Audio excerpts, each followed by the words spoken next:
Hace un tiempo nos llegaron los rumores sobre un nefasto caso en Rivadavia. Se comentaba que cerca de la intersección de la calle Irrazábal y la ruta provincial 50, antigua ruta nacional 7, había una casa que llevaba años tratando de ser vendida y no se podía concretar por los sucesos que en el pasado habían acontecido. Fuimos hasta el lugar y nada trascendental había para contar, por lo que el caso no nos pareció interesante. Hablamos con unos vecinos de la zona y tampoco sabían nada. Por las dudas, les dejamos nuestros números telefónicos por si se enteraban de algo. Al cabo de 2 semanas nos llamó una señora. Vamos a decir que su nombre era Olga. Nos llamó Olga y nos dijo que tenía muchas cosas para contarnos y algo espeluznante que mostrarnos. Fue así como emprendimos nuevamente el viaje hacia Rivadavia. La casa de Olga estaba a varios kilómetros de Irrazábal, sobre la ruta 50, pero nos precisó detalles de su hogar y no nos costó encontrarlo. La señora era viuda y vivía sola. Ella nos decía que tenía 89 años, pero nosotros le dábamos unos 10 más. Su cara estaba adornada con profundas arrugas. Con el paso y el peso de los años en su andar, nos invitó a pasar. Todo su semblante era antiguo y denso. Tenía ganas de hablar, pero en sus ojos brillaban destellos de miedo y espanto. Entramos a la cocina de la vieja casa y sobre la mesa tenía una especie de baúl cerrado. Se sentó en una silla, lo tomó entre sus manos y comenzó la historia de la casa. Otrora el orfanato San Juan, pero antaño. Mejor se los dejamos tal cual nos lo contó ella. Así comenzó su relato, mientras del baúl sacaba fotos. Esa casa no se va a vender jamás. Ahí pasaron cosas espantosas, cosas oscuras y de las que nadie quiere hablar. La historia comienza mucho antes de su construcción, cuando esa tierra fue víctima de rituales satánicos. Lo que pasó en el orfanato fue el desenlace trágico, la venganza de aquellos oscuros seres. Pero yo vi todo. Yo viví todo. Años después de la Primera Guerra Mundial, decidimos venirnos a vivir de Francia a la Argentina.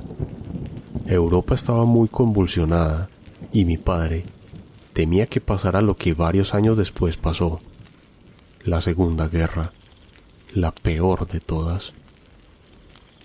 Mi padre era agricultor y mi madre ama de casa.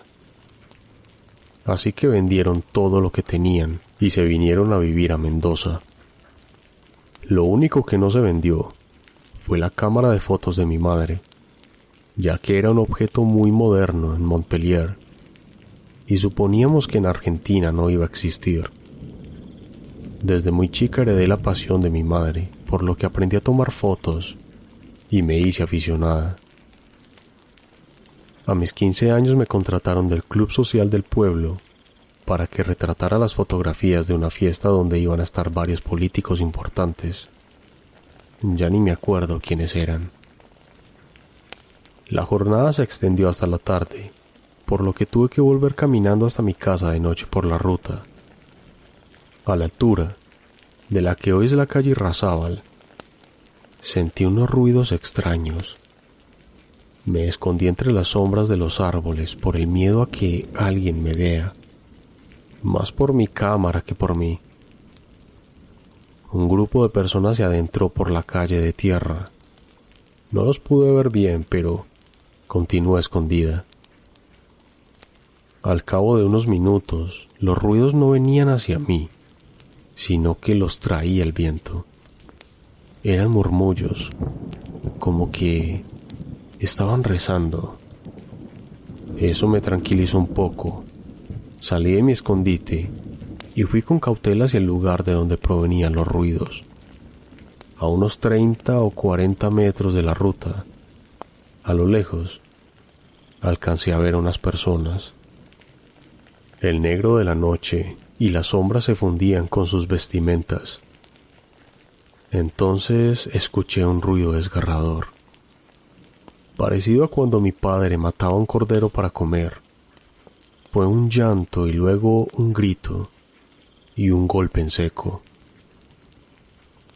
Ese sonido me heló los huesos y comencé a correr hacia mi casa. Esa noche no conté nada a mis padres, pero tampoco pude dormir.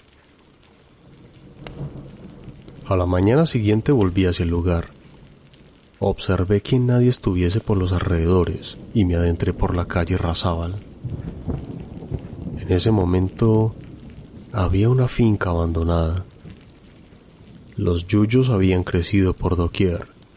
Había un forraje tupido que separaba la calle de la finca. Encontré un sendero, trazado por algunas huellas que decidí seguir. Caminé cruzando la vegetación, descendí por unas piedras y encontré una zona despejada, sin yuyos, sin piedras, rodeada por higueras muertas. No había nada ni nadie, ni siquiera algún objeto que llamara la atención. Pero en el centro de ese lugar, una mancha negruzca decoraba el piso. Me arrimé hacia la mancha y le pasé el dedo. Era una sustancia viscosa. Al frotarla entre mis dedos perdió color y se transformó en rojiza. Deduje que era sangre. De pronto mi corazón comenzó a latir. Me sentía observada por cientos de ojos, por las higueras, por toda la zona. Observé desesperada hacia todos lados y no había nadie. El ruido del silencio me absorbía. Ni siquiera escuchaba el canto de los pájaros. Entonces corrí, hasta que llegué nuevamente a mi casa. Esta vez sí le conté a mis padres, pero ambos minimizaron el asunto. ¿Se iban a preocupar acaso por una mancha de sangre en un campo abandonado, donde cientos de pájaros, gatos, liebres y ratones deambulan todo el día? Era demasiado pedir, pero yo sabía que pasaba algo. Ese fin de semana tuve otro evento en el club social. Esta vez no terminó tan tarde y yo contaba con el permiso de mis padres para llegar de madrugada, por lo que decidí ir a ver si volvía a encontrar algo en aquel lugar. Anduve por el mismo sendero, atravesé los mismos yuyos y descendí por la misma roca. Segundos antes de llegar al lugar donde había encontrado la sangre sentí esa especie de rezos que había escuchado la primera vez. Y esta vez eran fuertes y cercanos. Un terror absoluto me invadió. Miré hacia el lugar donde provenían los ruidos y los vi. Eran varios hombres vestidos de negro, encapuchados. Venían murmurando una especie de oración y se acercaban hacia mí. En ese momento me escondí detrás de unos arbustos y tomé una fotografía. En ella pueden ver lo que vi. 4 hombres que venían hacia donde yo estaba. Pero detrás de ellos venían varios más, calculo que unos 20. No tenía escapatoria, por lo que decidí mantenerme escondida. Tampoco iba a poder tomar otra fotografía, porque la cámara hacía ruido y me iban a descubrir. Pero lo que vi esa noche fue espantoso.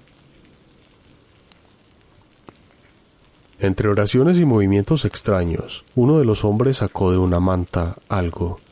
Lo depositó en el suelo, justo en el lugar donde yo había visto la mancha de sangre. y le quitó la manta con lo que lo envolvía. Fue entonces cuando pude ver quién gritaba. No era un cordero, sino un niño, un bebé. Otro de los hombres elevó sus manos hacia el cielo, mientras profesaba frases en otro idioma y miraba hacia la nada. Poco a poco comencé a sentir cómo mojaba mis pantalones. Jamás voy a olvidar el calor de mi orín corriendo por el frío de mi piel. Entonces, un tercero que llevaba una guadaña la elevó por los aires y la dejó caer en seco sobre el pecho del bebé, cortando en el acto los llantos de la criatura. Los hombres se abalanzaron sobre el cuerpo mientras seguían con su ritual. Todo mi cuerpo temblaba. Al cabo de unos 5 minutos que se me hicieron eternos, los encapuchados se marcharon, dejando solamente rastros de sangre en el suelo, nada más. Y así corrí desesperadamente, cortándome con los arbustos, ahogándome en mis lágrimas, con el corazón en la boca de tanto miedo. Cuando llegué a mi casa, mis padres instantáneamente se dieron cuenta de mi estado de alteración. Esta vez llevaba pruebas en mis manos. Una vez revelada la foto, no tardaron en llevarme a la comisaría. Ahí nos recibió el comisario Ernesto Saviola, quien escuchó atentamente mi relato. Al finalizar se le dibujó en el rostro pensando en que eran tonterías de una joven, hasta que arrimé la foto y sus ojos se desorbitaron. Lo primero que me recomendó fue que tengamos cautela, que la policía se iba a hacer cargo, pero que no alteráramos el pueblo. Mi familia era muy católica, por lo que mi madre me pidió que fuésemos a hablar con el cura del pueblo, creyendo que debía pedir perdón o consejos por algo que no entendía y ni siquiera era mi culpa. Hablé con el padre Joaquín Sotomayor, quien no tardó en comentar entre sus pares, con furia, lo que unos herejes y paganos, como los nombró, estaban haciendo en el pueblo. Al cabo de unos días el rumor se presentía en el ambiente. Nadie hablaba de nada, pero todos sabían algo. Todos habían escuchado que algo pasaba. La gota que rebasó el vaso fue cuando desapareció Augusto, el bebé de los Pereira. Entonces el pueblo se alzó en una revuelta, policía e iglesia incluida, y lo primero que hicieron fue ir donde lo ocurrido. Varias personas rodearon el lugar, ingresando por los 4 flancos. Sigilosamente llegaron hasta la zona en cuestión, y ahí estaban. En un instante de furia toda la gente atacó al mismo tiempo. Ninguno de los encapuchados corrió. Simplemente se quedaron inmóviles, mientras la multitud arrasó con ellos. Rápidamente fueron masacrados. Se encendió una pira y los arrojaron a todos a ella. El bebé de los Pereira jamás apareció. En la desesperación, el padre del bebé se suicidó arrojándose a la hoguera. No voy a olvidar los gritos de Pereira y el olor espantoso a muerte que dejó en el ambiente. Aquel que de niña había olido cuando en Francia los soldados incendiaban nuestros vecindarios. En ese mismo acto se prohibió a los allí presentes hablar alguna vez de lo ocurrido. Este hecho iba a hundir un pueblo que poco a poco iba creciendo, y lo que se había cometido era un asesinato, una venganza, que nada de legal tenía. Era la perdición para el comisario y todos los demás. Creyendo que la foto que les había dado era la única copia, la arrojaron a la pira humana y todo ardió. Para ocultar bajo las cenizas el nefasto suceso, se decidió construir un orfanato en el lugar, con ánimos de proteger a los niños desamparados y abandonados. Fue así que se construyó el Orfanato San Juan. Pasaron un par de años, el orfanato se construyó y se pobló rápidamente. Yo jamás me sentí tranquila al pasar por esa calle. Jamás pensé en regresar.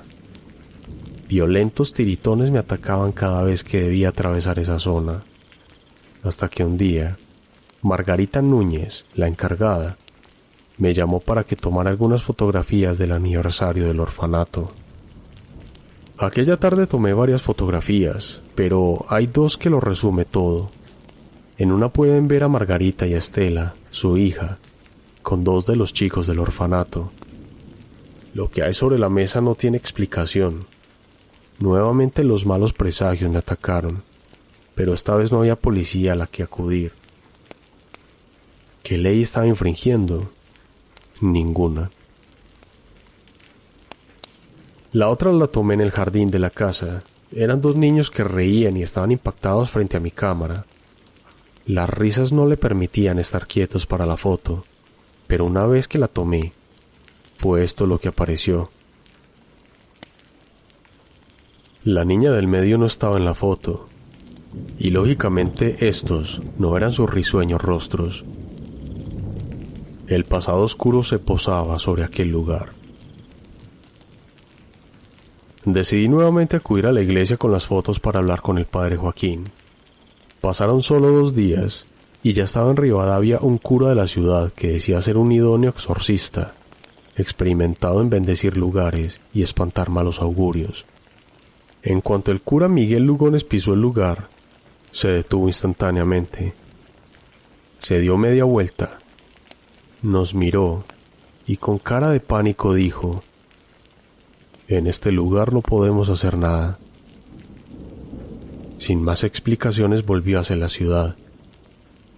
El padre Joaquín intentó 3 veces bendecir el agua, pero en cuanto abría la botella de agua bendita e intentaba esparcirla, las gotas de la misma se secaban en el aire sin siquiera tocar el suelo. Una vez más se nos pidió guardar silencio por el bien del orfanato, por el violento pasado y por la salud del pueblo. Pero entonces pasó lo peor.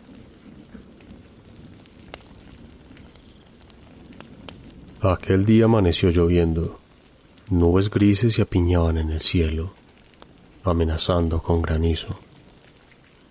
El viento corría fuerte y yo tenía que ir a la ciudad a hacer unos trámites. Como era casi de madrugada, un vecino me iba a acercar hasta Mendoza. Cuando pasamos por la puerta del orfanato, vi el auto del comisario Saviola. Entonces, supuse que algo malo había pasado.